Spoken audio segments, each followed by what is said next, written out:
Hello guys, welcome to our YouTube channel my Vidyalaya. मेरा नाम है विशाल शामनानी और आज बात करते हैं हम डेली एमसीक्यू की जो हमारी सीरीज चल रही थी उसके 11वें सेशन की। तो चलिए शुरुआत करते हैं 101वें क्वेश्चन से कि शाहनामा के लेखक कौन थे? कुतबी, फिरदौसी, अलबरूनी या फिर बरनी? तो इसका आंसर है सेकंड, फिरदौसी। शाहनामा जो है फारसी भाषा का एक महाग्रंथ है जिसके लेखक फिरदौसी हैं। इस ग्रंथ में ईरान पर अरबी फतह कि पूर्व के शासकों का चरित्र लिखा गया है, जबकि अलबरूनी एक फारसी विद्वान, इंजीनियर, लेखक, वैज्ञानिक, धर्म के अच्छे ज्ञाता और विचारक भी थे। चलते हैं अगले क्वेश्चन की ओर कि गुरु नानक जी ने अपना उत्तराधिकारी किसे नियुक्त किया था? गुरु रामदास, गुरु अमरदास, गुरु हरराय, गुरु अंगद? तो इसका आंसर है फोर्थ, गुरु अंगद। गुरु नानक सिखों के प्रथम गुरु थे। गुरु नानक ने गुरु अंगद को अपना उत्तराधिकारी नियुक्त किया था और गुरु अंगद देव सिखों के दूसरे गुरु थे, जबकि गुरु हरराय जो थे वो सिखों के 7वें गुरु थे और गुरु अमरदास सिख पंथ के महान प्रचारक थे।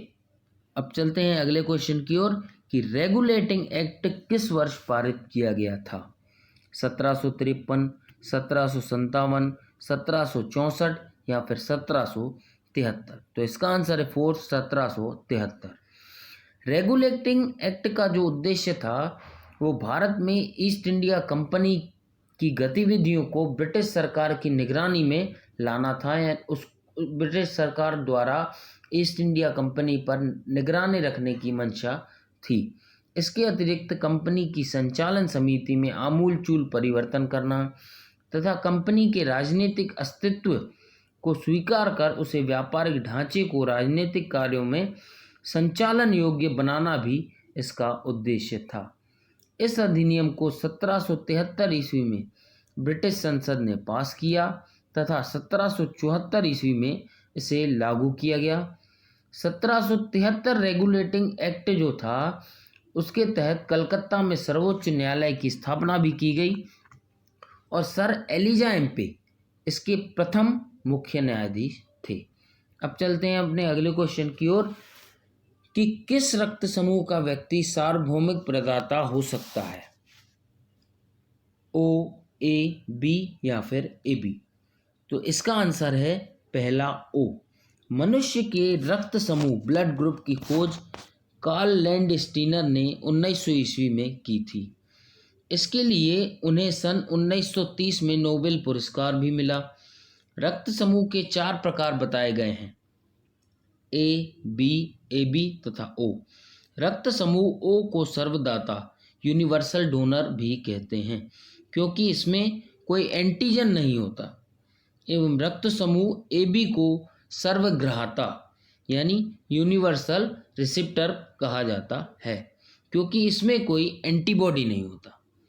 अब चलते हैं अपने अगले क्वेश्चन की ओर कि अभिलेखों में किस शासक का उल्लेख प्रियदर्शी एवं देवनामा प्रिय के रूप में किया जाता है? चंद्रगुप्त मौर्य, अशोका, समुद्रगुप्त या फिर हर्षवर्धन? तो इसका आंसर है सेकंड, अशोक। अशोक प्राचीन भारत में मौर्य राजवंश का राजा था। अशोक को देवनाम प्रिय या प्रियदर्शी आदि नामों से भी जाना जाता है। अशोक प्राचीन भारत के मौर्य सम्राट बिंदुसार का पुत्र था, जबकि चंद्रगुप्त मौर्य भारत के सम्राट थे। इन्होंने मौर्य साम्राज्य की स्थापना की थी और चंद्रगुप्त मौर्य जो थे ये पूरे भारत को एक साम्राज्य के अधीन लाने में सफल रहे थे। अब चलते हैं हम अपने अगले क्वेश्चन की ओर कि अल्फा अल्फा है एक प्रकार की घास, एक जनजाति, एक पशु या फिर एक नगर? तो इसका आंसर है फर्स्ट, एक प्रकार की घास। अल्फा अल्फा एक प्रकार की घास है जो एक फलीदार 12मासी पौधा होता है। दुनिया भर में पशुओं के चारे के रूप में इसे उगाया जाता है और ज़्यादातर इसकी खेती सूखे घास के रूप में होती है। अब चलते हैं अपने अगले क्वेश्चन की ओर 108वां क्वेश्चन कि समान वर्षा वाले क्षेत्र को जोड़ने वाली रेखा को कहा जाता है? आइसोबार, आइसोहाइट, आइसोथर्म या फिर आइसोहेलोइन? तो इसका आंसर है आइसोहाइड। आइसोहाइड ऐसी रेखाएं हैं जो समान वर्षा वाले क्षेत्र को प्रदर्शित करती हैं, और जबकि आइसोबार ऐसी रेखाएं हैं जो समदाब की स्थिति को व्यक्त करती हैं। इसी तरह आइसोहेलोइन जो है वो ऐसी रेखा है जो समान खारेपन की मात्रा को व्यक्त करती है, तथा आइसोथर्म जो है वो समताप को प्रदर्शित करने वाली रेखा है। अब चलते हैं अगले क्वेश्चन की ओर कि निम्न में से कौन सा विश्व का कॉफ़ी पोर्ट कहलाता है? Sao Paulo, Santos, Rio de Janeiro या फिर ब्यूनस आयर्स। तो इसका आंसर है थर्ड, सेंटोस। विश्व में सर्वाधिक कॉफ़ी का उत्पादन ब्राज़ील करता है। ब्राज़ील के मध्य Sao Paulo, Rio de Janeiro, Santos, Minas Gerais आदि मुख्य कॉफ़ी उत्पादक क्षेत्र हैं, किंतु सेंटोस कॉफ़ी उत्पादन के साथ एक बंदरगाह भी है जहां कॉफ़ी का अन्य देशों में निर्यात किया जाता है, इसलिए सेंटोस कॉफ़ी पोर्ट के नाम से भी जाना जाता है, और यह लैटिन अमेरिका का सबसे व्यस्त बंदरगाह भी माना जाता है। अब चलते हैं आज के आखिरी क्वेश्चन की ओर कि माउंट एवरेस्ट पर चढ़ने वाली पहली महिला थी? जंको ताइबी, कैरोल मैकेल्सन, वैलेंटाइना टरेस्कोवा या उपरोक्त में से कोई नहीं। तो इसका आंसर है फर्स्ट, जेंको ताइबी। जापान की जंको ताइबी दुनिया की पहली महिला है जिसने दुनिया के सर्वोच्च शिखर माउंट एवरेस्ट को फतह किया है।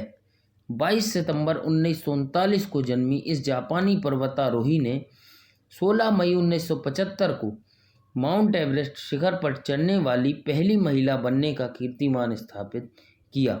और जबकि जो वैलेंटाइना टेरेस्कोवा है ये रूस की खगोलशास्त्री हैं जो कि अंतरिक्ष में जाने वाली पहली महिला हैं। तो चलिए आज का वीडियो हम करते हैं यहीं समाप्त। आपको यदि वीडियो पसंद आए तो कृपया लाइक करें, शेयर करें और हमारे चैनल को सब्सक्राइब करना मत भूलिए। Thank you.